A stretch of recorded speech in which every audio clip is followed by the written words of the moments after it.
Ating simulan ng umaga ng mga balitang dapat nating malaman sa 774 Balita Ngayon. 30 minutong pag-uulat ng mga impormasyon at pangyayari sa loob at labas ng bansa. 774 Balita Ngayon. Kasama sina Joel Malasakit Mangorospe at Darlene Olanyo. Kasama ang buong puwersa ng 774 News Team. 774 Balita Ngayon. Sa himpilang pinagkakatiwalaan sa balita at serbisyo publiko. DWWW 774, your ultimate news and music radio. At ngayon, narito ang inyong tagapagbalita. 774 Balita Ngayon. Magandang umaga Luzon, magandang umaga Visayas at magandang umaga Mindanao. Biyernes ngayon, June 13, 2025. Narito na ang 774 Balita Ngayon. 774 Balita Ngayon. At ating headlines. Senado wala pang natatanggap na resolusyon mula sa Kamara na nagsesertipikang walang dalabag sa konstitusyon ng impeachment case laban kay VP Sara Duterte. Kamara ay giniit na pinatay ng Senado ang wage hike bill sa 19th Congress. Pangulong Ferdinand Marcos Jr. ay giniit na walang saysayang kalayaan kung nagugutom at napag-iiwanan ang mga Pilipino. Vice President Sara Duterte nananawagan naman sa mga Pilipino na huwag isuko ang bansa sa mga taksil. Pagsisimula sa Hulyo ng voters registration para sa barangay at SK elections, posibleng suspindihin muna ng COMELEC sakaling maisabatas ang panukalang term extension sa mga barangay at SK officials. Vice President Sara Duterte naniniwalang nagkaroon ng daya ng 2025 midterm elections. 3 pang pambato ng PDP laban dapat kasama sa mga nanalong senador. Pilipinas tinanggal na sa high-risk money laundering list ng European Union. Sa Metro News naman, Pangulong Ferdinand Marcos Jr. idineklarang special non-working holiday ang June 24 sa lungsod ng Maynila. Sa Technology News, AI-powered robot sinanay para makipaglaban ng badminton sa tao. Sa Lifestyle News, hot air balloon na ginamit po sa 2024 Paris Olympics. Muling masisilayan ng publiko sa Tuileries Garden. Sa atin namang music trivia, ngayong petsa inilabas ni Alanis Morissette ang studio album na Junk Little Pill. Ano-ano ang mga kanta na kasama rito, alamin. At sa ating balitang kakaiba, pasintabi po sa mga nag-aalmusal isang lalaki sa England, pinutulan ng mga daliri sa paa, makaraang magsuot ng sapatos na masikip sa kanya. 12 minuto bago mag-alas 7 po ng umaga, kami ho yung mga tagapagbalita, Joel Malasakit Mangorospe. At Darlene Olanyo. At sa detalye ng mga naglalagab live at totoong mga balita. 774 Balita Ngayon. Hindi pa natatanggap po ng Senate Impeachment Court ang kopya ng ipinasang resolusyon ng Kamara na nagpapatunay na walang nalabag sa konstitusyon sa paghahain ng Articles of Impeachment laban kay Vice President Sara Duterte. Ayon kay Senate President Chis Escudero, hindi pa siya makapagkomento o kung tama ang inaprobahang resolusyon ng Kamara dahil narinig lamang niya ito sa balita at hindi pa niya mismo nakikita. Paalala po ni Escudero, lahat ng komunikasyon tulad ng pleadings ay dapat idaan sa impeachment court at hindi sa pamamagitan ng press release. Dagdag pa ni Escudero, kahit nakasunod ang Kamara sa sertifikasyon na nagpapatunay na dumaan sa tamang proseso ang paghahain ng Articles of Impeachment, ay kailangan ding makakomply ng Kamara sa ikalawang resolusyon na magpapatunay na interesado ang 20th Congress na ipagpatuloy ang impeachment case. Samantala, kinumpirma naman ng Kamara na hindi pa nila na itatransmit sa Senado ang naturang resolusyon. Ayon kay House Impeachment Prosecutor Isabel Maria Zamora, napagdesisyonan na ng House leadership na maglabas na ng certification para sa ikapapanatag ng lahat, ngunit hindi anya ibig sabihin nito ay ipapadala na nila ito sa Senado. Inihayag ni Zamora na hindi pa nila napag-uusapan sa Kamara kung kailan itatransmit ang certification sa Senado dahil naghihintay pa sila ng kasagutan sa impeachment court hinggil sa kanilang clarificatory questions. Samantala, Senate President Chis Escudero tinanggi ang akusasyong pinagplanuhan ang nangyaring proseso sa impeachment. Condi Batak sa report. Itinanggi ni Senate President Chis Escudero ang akusasyon ni Senator Risa Hontiveros na planado nila ang pagbabalik sa Kamara ng impeachment complaint laban kay Vice President Sara Duterte. Ayon kay Escudero, makikita sa mga emosyon, init ng ulo, tagal ng pag-uusap at ilang beses na botohan na walang pagmamaniobrang nangyari sa proseso. Maaarian niya sabihin ng sinumang senador ang kanilang mga naisabihin pero malinaw na nakita sa impeachment proceedings na wala silang itinatago. Ito rin anyang dahilan bakit ayaw niya ng caucus dahil kapag sila-sila lang nag-usap ng mga senator judges ay mas lalo silang aakusahan na may plano at itinatago. Sinabi pa ni Escudero na tanging ang mga gigil lang sa impeachment ang siyang nagsasabing dinedelay ng Senate Impeachment Court ang proseso. Nakita nyo, ilang beses kami nagbotohan halos. Pwede nilang sabihin kung anong nais nilang sabihin pero wala kaming tinago at wala kaming kinumpi. Kaya ngayon ang sinasabi ko din, di ba? Balikan natin. Ayaw ko ng focus para pag-usapan ito. Di lalo nyo kami inakusahan may plano at tinago at may usapan. Nais kong gawin lahat sa plenary para makita at mapanood nyo. At kayo na yung humusga kung gano'n nga ba o hindi. Yan ang pahayag ni Senate President Cheese Escudero. Kondebatak ng DWWW 774, Your Ultimate Music Radio. Parang nasa hot seat ngayon si SP Cheese Escudero. Good luck, sir. Good luck. Maraming salamat, Conde Bata. 774 Balita Ngayon. Pagpapabalik ng Senado sa Articles of Impeachment, paglabag sa konstitusyon at sa tiwala ng mamamayan. Grace Mariano sa detalye. Iginiit ng isang miyembro ng House Prosecution Team na si Iloilo Representative Lawrence Defensor na labag sa konstitusyon at tiwala ng mamamayan ang pagpapabalik ng Senate Impeachment Court sa Kamara ng Articles of Impeachment laban kay Vice President Sara Duterte.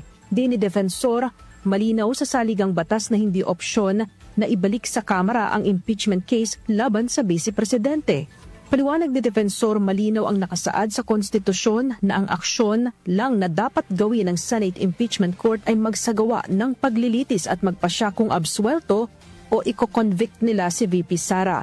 Dagdag pa ni Defensor, sa ginawa ng mga senador na siyang mga judge sa impeachment court ay hindi lamang ang prosecution ang apektado dahil ito ay pagbaliwala din sa desisyon ng 215 mga kongresista na bumoto pabor sa pagpapa-impeach kay VP Duterte. Ito si Grace Mariano para sa DWWW 774, Your Ultimate Music Radio. Maraming salamat, Grace Mariano. Samantala, sinisi ng Kamara ang Senado sa kabiguang maipasa sa 19th Congress ang legislated wage hike gayong lusot na ito sa parehong kapulungan.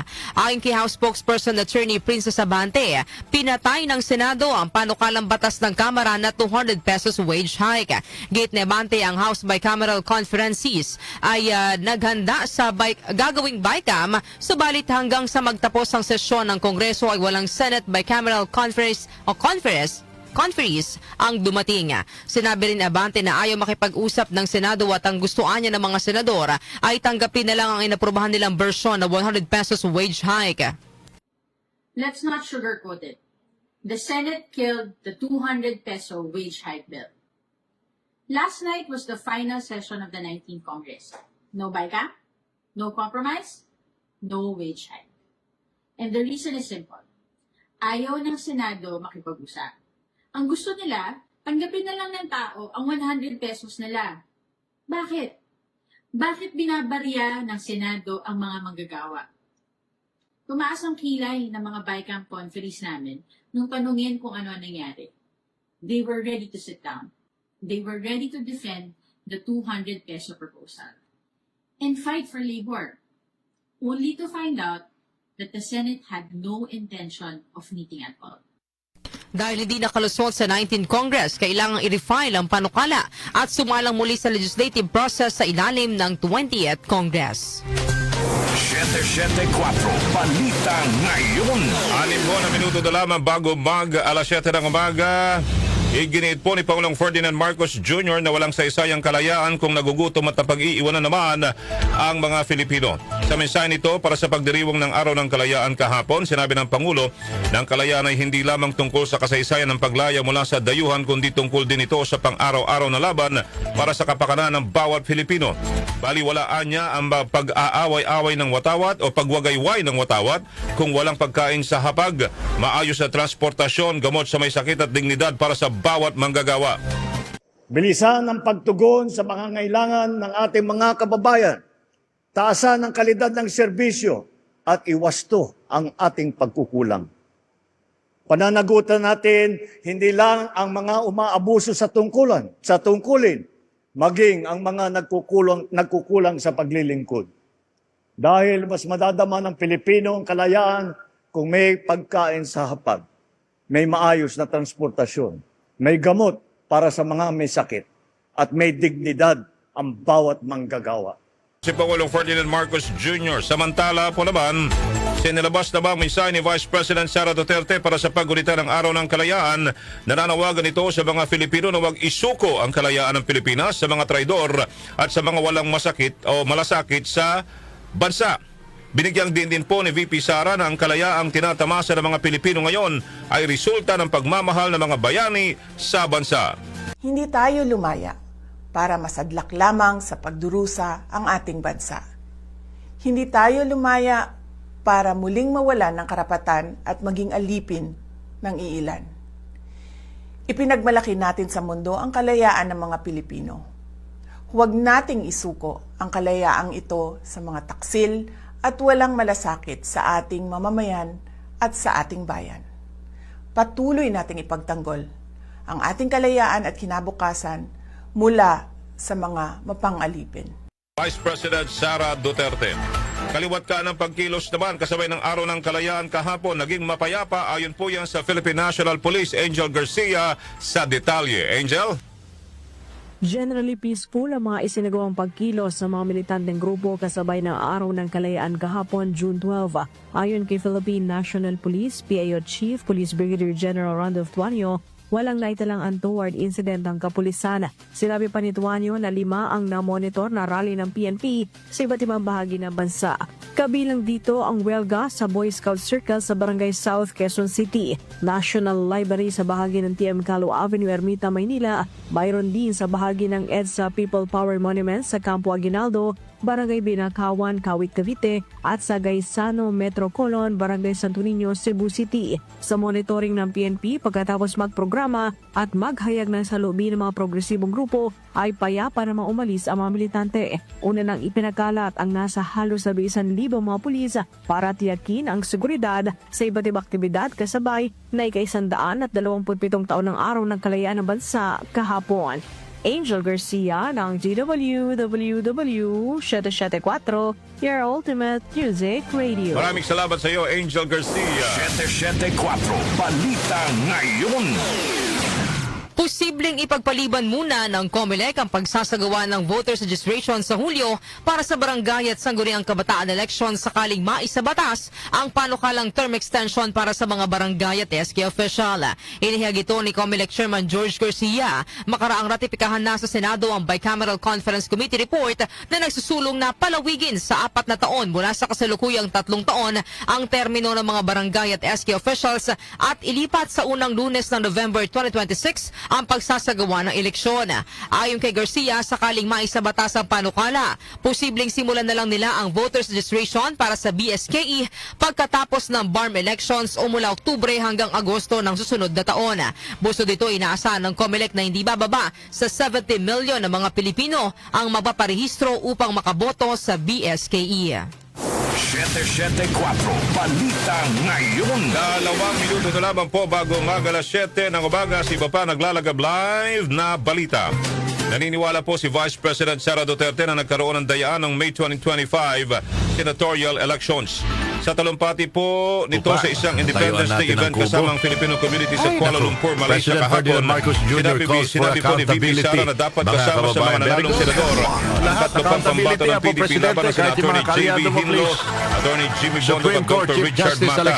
Ayon kay VP Sara, nanguna ang 3 pambato ng PDP laban sa overseas at absentee voting, kaya dapat ay nag-reflect din ito sa overall na resulta ng eleksyon. Inihayag pa ng pangalawang Pangulo na may nakausap siyang IT experts at sinabi raw ng mga ito na posibleng tama ang mga numerong lumabas ng halalan. Sinabi pa ni VP Sara na base sa kanyang karanasan ng 2022 elections, nagkaroon na siya ng ideya na baka manalo siya bilang Vice President nang manguna siya sa absentee voting at sa boto ng mga OFW. Bunsod po nito, hinimok na VP Sara ang PDP laban na questioning ang COMELEC sa kung paano nila isinagawa ang bilangan. Para sa akin, at alam kong totoo, nanalo po sila sa eleksyon nung nakaraan. Kausap ko po IT experts na nagsasabi hindi talaga pwede na totoo yung mga numero na lumabas. Hindi po ako IT expert, kaya sinabihan ko po ang PDP. Sabi ko, kayo ang partido. Questionin nyo kung paano ginawa ang proseso ng bilangan. Karanasan ko po noong 2022, una ko pong nalaman na baka manalo ako bilang Vice President dahil una pong lumabas ang absentee voting, ang OFW vote. Nakita ko po doon ang panalo ko. Ganun po ang nangyari sa kanila. Panalo po sila sa OFW vote, sa absentee voting. Mahigit 500 individual huli sa paglabag sa gun ban sa Maynila. Detalye po hatid ni Gina Mape. Gina. Mahigit 500 katao ang nadakip ng Manila Police District sa pinatupad na COMELEC gun ban mula January 12. Sa data ng MPD District Election Monitoring Action Center o DEMA, 557 ang naitagang paglabag sa gun ban mula January 12 hanggang June 10. Sa natulang record, 565 na katao ang dinakip na karamihan ng mga sibilyan. 2 ang nahuli sa COMELEC checkpoints at pareho ring bilang ng armas ang nakumpiska sa nasabing mga checkpoints. Sa kabuuang 564 na baril na nakumpiska, 553 dito ay maikli habang 5 ay light weapons at 4 ay mga pampasabog. Nakumpiska rin ang 2 replica firearms at 330 bala o ammunitions. Pinakamaraming nahuling lumalabag sa gun ban ay mula sa police response at patrol operations na 339 incidents. Sinundan ng iba pang law enforcement operation na may 208 na kaso. Samantala, may 3,900 COMELEC checkpoints ang naitayo sa iba't ibang estratehikong lugar. Nananatili namang zero ang validated election-related incidents sa Manila. Ako si Gina Mape ng DWWW 774, your ultimate music radio. Maraming salamat sa iyo, Gina Mape. 774 Balita Ngayon. Samantala, tinanggal na ng European Commission, na executive body ng European Union o EU, ang Pilipinas mula sa listahan nito ng high-risk countries para sa money laundering at terrorism financing. Ayon sa European Commission, ang pagkakaalis ng Pilipinas sa naturang listahan ay bunsod ng pag-address ng bansa sa mga natukoy na gaps at sa pagsasagawa ng pinaigting na review na nakabatay sa standard ng Paris-based Financial Action Task Force o FATF. Bukod sa Pilipinas, inalis na rin sa listahan ng Barbados, Gibraltar, Jamaica, Panama, Senegal, Uganda at United Arab Emirates. Ikinatuwa naman ni Bangko Sentral ng Pilipinas o BSP Governor Eli Remolana Jr. ang naturang development, ngunit inahayag din itong ang desisyon ay hindi pa pinala. Samantala, Pangulong Ferdinand Marcos Jr. nakikiisa sa pagdadalamhati ng India sa trahedyang sinapit ng Air India Flight AI-171. Narito po ang report ni Chanel Salazar. Nagpahayag ng pakikiramay si Pangulong Ferdinand Marcos Jr. sa India matapos ang trahedyang nangyari sa Air India Flight 171 na bumagsak malapit sa Ahmedabad, India. Sakay ng Air India passenger plane na patungo sana sa London ang nasa 242 na pasahero nang bumagsak sa hilagang kanluran ng syudad ilang minuto matapos mag-take off. Ayon kay Pangulong Marcos, lubos na ikinalulungkot ng mga Pilipino ang trahedya at kaisaan niya ng India at ni Prime Minister Narendra Modi ang bansa sa oras na ito ng pagdadalamhati. Ipinabatid din ng Pangulo ang taus-pusong pakiramay at panalangin ng Pilipinas para sa mga naiwang pamilya ng biktima ng trahedya. Umaasa naman si Pangulong Marcos na magsisilbing gabay ang patuloy na investigasyon sa trahedya para mabigyang linaw ang mga naulilang pamilya. Ako si Chanel Salazar ng DWWW 774, your ultimate music radio. Samantala, kaugnay na balita, kinumpirma po ng Air India Airline na 241 sa 242 katao na lulan ng Boeing 7878 Dreamliner na patungo sana sa London ang nasawi sa pagbagsak nito sa Ahmedabad kahapon June 12. Kasalukuyan namang nasa ospital ang nag-iisang nakaligtas na nakaupo sa seat 11A na katabi ng emergency exit ng eroplano. Ito na itinuturing na pinakamalagim na plane crash sa buong mundo. Grabe. Sa loob ng isang dekada. Grabe, partner. Isa lang ang nakaligtas, partner. Nakakalungkot. Ang nakita ko dyan, meron pang buong pamilya. Naku po. May kasama, yung mag-asawa tapos kasama yung mga anak, partner na nakasakay. Grabe, no? Sama natin sa prayers, kahit hindi natin sila kilala, sama natin sila sa ating mga dasalin. Ang kanilang kaluluwa, partner. Kanilang kaluluwa. 774 Balita Ngayon. Alas 7:05 ng umaga, kami pa rin po yung mga tagapagbalita, Joel Malasakit, Man Gorospe. At Darlene Olanyo. At iba pang naglalagablay, matotoong mga balita. Metro News. Metro News. Sa Metro News, idineklara po ni Pangulong Ferdinand Marcos Jr. ang June 24, araw ng Martes, bilang special non-working holiday sa lungsod ng Maynila. Ito'y kasabay ng pagulitan ng lungsod ng kanilang ika-454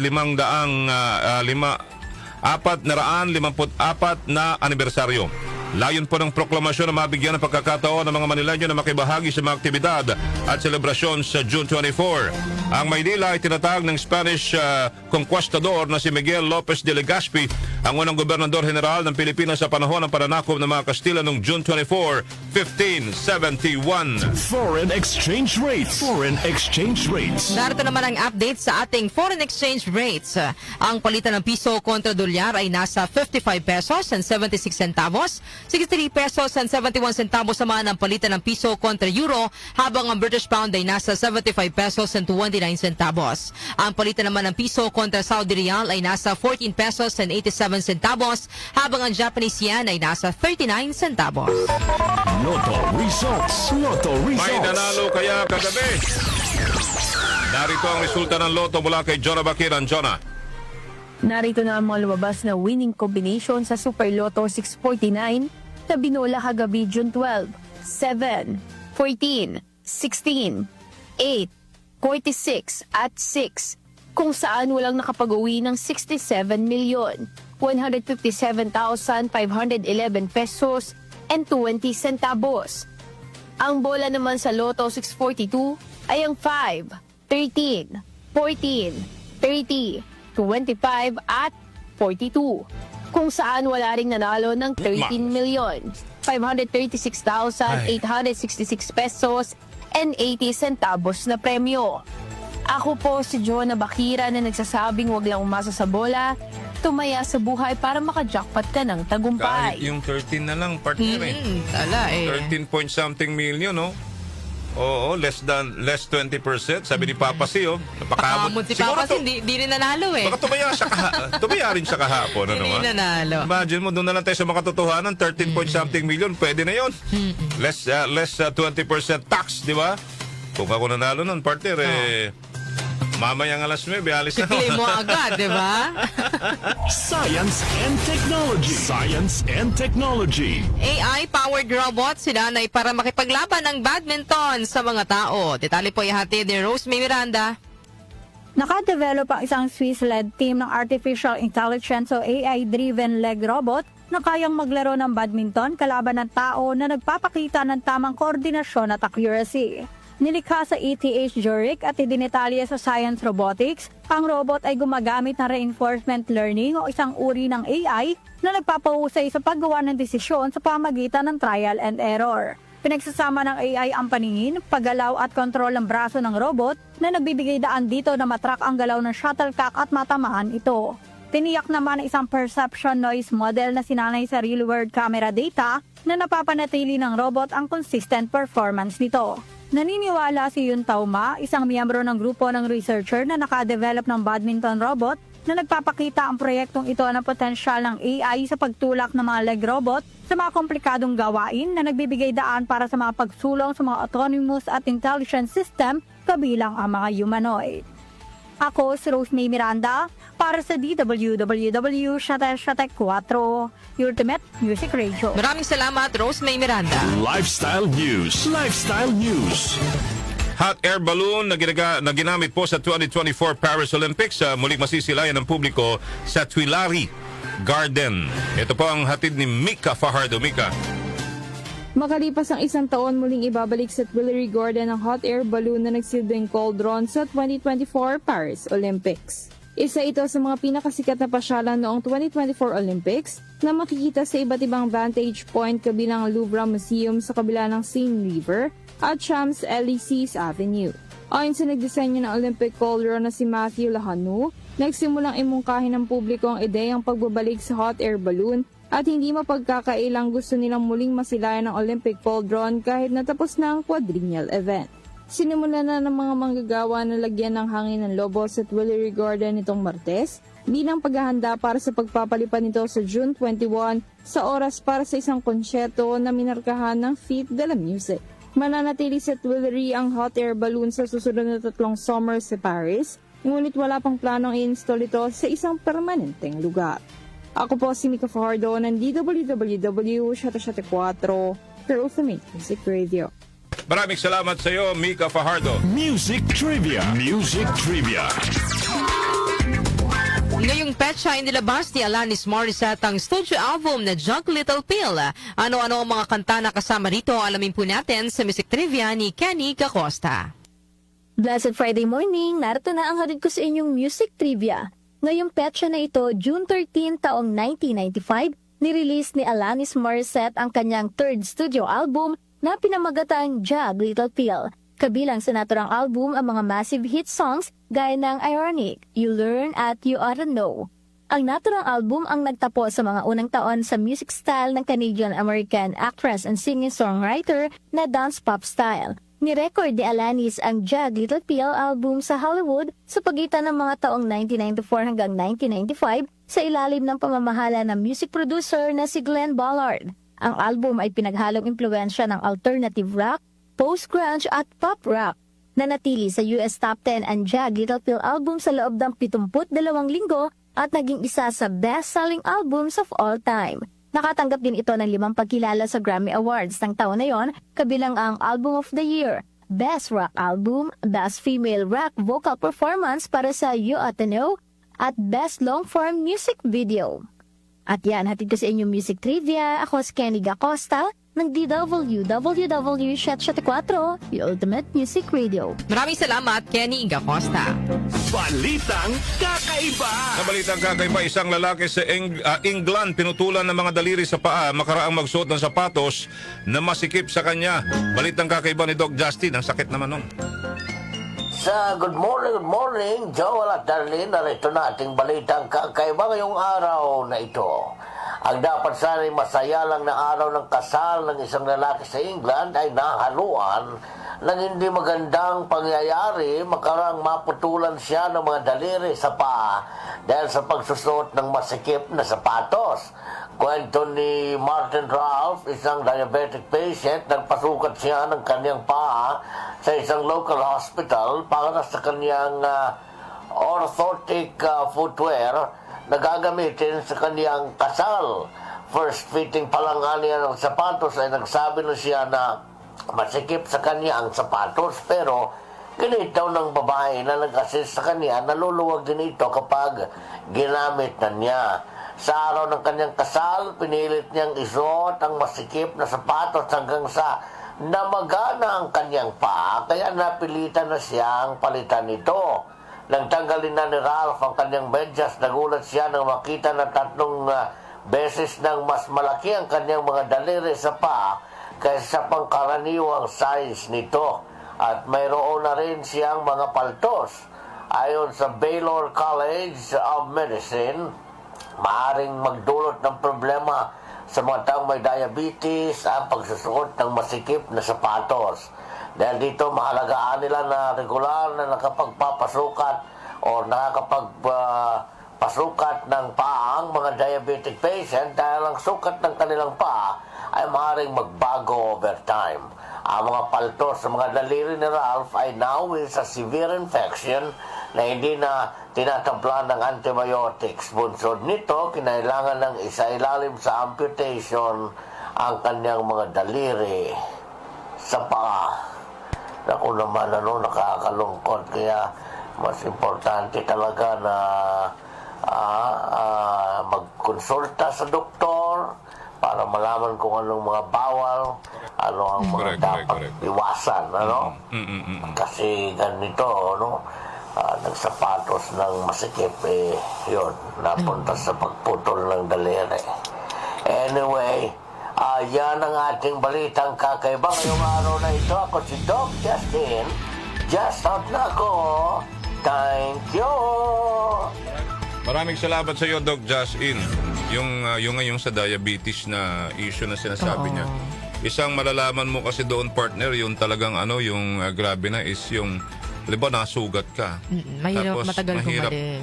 Magbibilang ka ng ilang linggo na or halos mag-isang buwan na, hindi pa gumagaling. That's something already. Lalo na diba? sa case ng balitang kakaiba natin, na-infect na Na-infect yung na paltos niya. Ayun. Ayun, Dalawang kaya klase ganun. kasi ng diabetes, di ba? Yung type, Type, tatlo yata eh. ano? Type 1, type 2, tsaka type kita. Iba yun. Iba ba yan? Iba naman O yun. type mo ko. Oo, ganon. Apat pala. Ang tanong! Ayan, ito po ang ating katanungan. Ngayong araw po ng Biyernes, sang-ayon ba kayo sa naging pahayag ni Vice President Sara Duterte na nagkaroon ng dayaan noong 2025 midterm elections? Ang ganda-ganda ko dyan sa picture na yan. Siyempre. Yung picture nating dalawa sa Facebook Live, parang ang ganda-ganda ko dyan. Girl na girl yung dating ko, ano? Kita mo? Oo. At tapos yung isang tanong natin, siyempre, sabi ko it's Friday today, di ba? Wala tayong Sunday, Father's Day. Eh. Oo. Ay, nandito ka ba? Well, ako nandito, pero... Hindi ka e-ere. Oo. So, Pwede ano na naman lang? ipadala sa mga Oo. anchors din. Pero pwede na ho kayo magbigay ng inyong Advance Father's Day greetings. Father's Day greetings sa inyong tatay. At sabihin nyo, ano ho ba ang natutunan nyo sa tatay nyo? Oo. Kalokohan ba o ano? Di ba kahit ano? Na hindi Yung nyo mga makakalimutan. memories, yes. At masasabi nating nakatulong din ho sa inyo mga kaibigan. At anong klase ang tatay ninyo? Yan. Stricto ba? Oo, stricto Cool, ba? di ba? Kasi- Yung mga ganyan. Kasi ako, meron din akong sa tatay ko, di ba? Oo. Matindi yung sa tatay ko, eh, partner. Eh, oo. Walang iyakan na. Walo! Ikaw sa tatay mo, si paring... Paring Ray. Paring Ray, huwag kang iiyak paring Ray mamaya pag nagbigay ito ng mensahe itong anak mo sa iyo, ha? Maraming salamat. Yan po kabuuan ng ating balitan ngayong araw ng Biyernes, June 13, 2025. Kami ho ang inyong mga naging tagapagbalita. Darlene, wala nyo. Ako naman, Joel Malasakit, Matt Gorospe po. At ito ang 774 Balita Ngayon. 774. Alas 7:17 ng umaga.